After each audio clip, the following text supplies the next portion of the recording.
So SQL injection. You've probably heard the name, right? It's a threat that's been around for what feels like forever in internet years. But don't let its age fool you for a second. It is still, to this day, one of the most powerful and, well, devastating ways a hacker can completely own a system. Let's dig into why.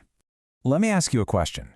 What if I told you that a single, simple line of text, something you could just type into a login box, had the power to steal the passwords of nearly 500,000 people? Sounds like something straight out of a movie, but, this isn't fiction. This actually happened. And we're not talking about some small, forgotten website here. The target was a titan of the internet. Back in July of 2012, a hacking group used this exact technique to absolutely smash their way into Yahoo. The final tally? Over 450,000 usernames and passwords just gone. But here's the part that is just mind-bogglingly bad. The data wasn't even encrypted. It was all just sitting there in plain text. It was a catastrophic failure that turned a bad breach into an absolute disaster. So, what is this digital crowbar they used? It's called SQL injection, or SQI for short. Basically, it's a security hole that lets a hacker sneak their own malicious database commands into a place where they're not supposed to be, like a simple search bar, and tricking the entire system into running them as if they were legitimate. Here's a great way to think about it. Imagine you go to a library. Normally, you'd ask the librarian for a specific book, right? Simple. But with SQL injection, it's like you phrase your request in this super clever, tricky way that doesn't just get you the one book, it tricks the librarian into handing over the keys to the entire restricted section. You've basically exploited the rules of the library itself.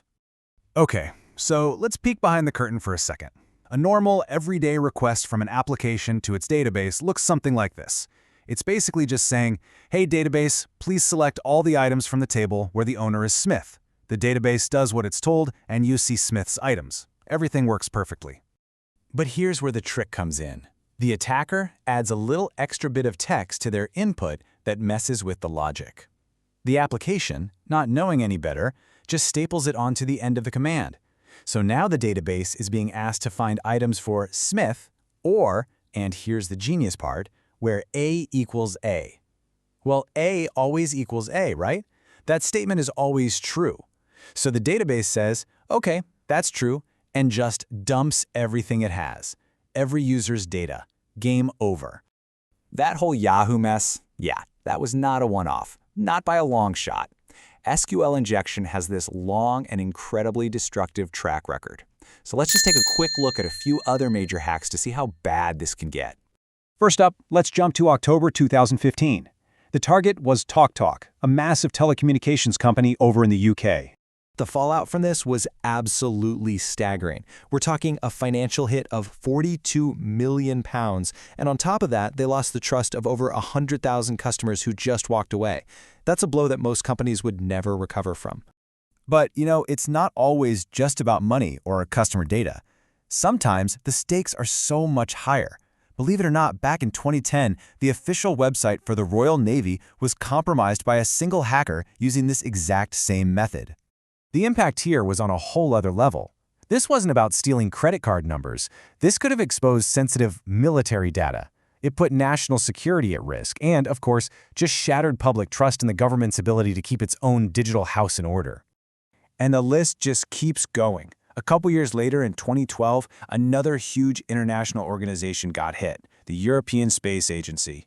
In this case, the attackers used SQL injection to get in and leak a ton of private documents. They basically laid bare the internal operations of the entire agency for the whole world to see. So after seeing all of these massive, high-profile breaches, you have to be asking yourself the same question I am. Why?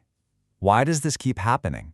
How are these huge, well-funded organizations making the same basic mistakes over and over again?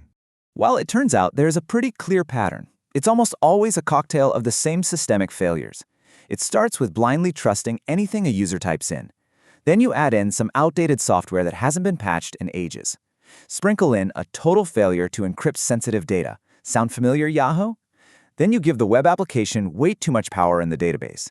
And finally, you just don't bother to check for any of these problems. It really is a recurring recipe for absolute disaster. Okay, so after all that doom and gloom, here's the good news. SQL injection is, for all intents and purposes, a solved problem. We know exactly how to stop it.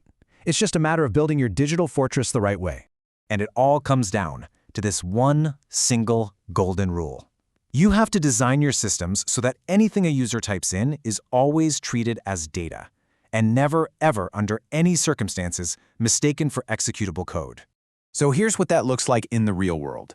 On the left, you've got the dangerous way, just blindly mashing together your code and whatever the user typed in. On the right, you've got the secure way, which is called parameterized queries. You basically create a template for the command with a little placeholder for the user's data. Then, you safely slot that data into the placeholder. This way, the database never gets confused. It knows the user's input is just data, not a new set of instructions. So, this builds out into a pretty straightforward defense strategy. Number 1, like we just saw, use those parameterized queries. It's the most important step. Number 2, apply what's called the principle of least privilege. If your app only needs to read data, don't give it permission to delete the whole database. Simple. 3, keep your software updated. And finally, number 4, validate all your input. If you're asking for a zip code, only accept numbers. Reject everything else.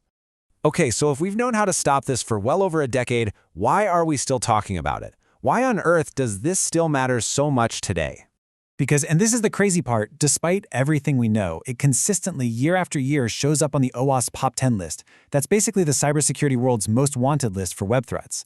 And injection attacks like this one are always near the very top.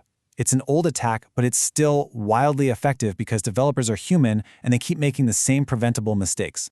And that really leaves us with one final, kind of unsettling thought. Think about all the websites you trust with your information every single day. Your bank, your social media, your email. When you type your password or search for something, are they built correctly? Are they treating your input as simple, harmless data, or are they one tiny mistake away from treating it as dangerous code? The safety of your entire digital life really depends on that answer.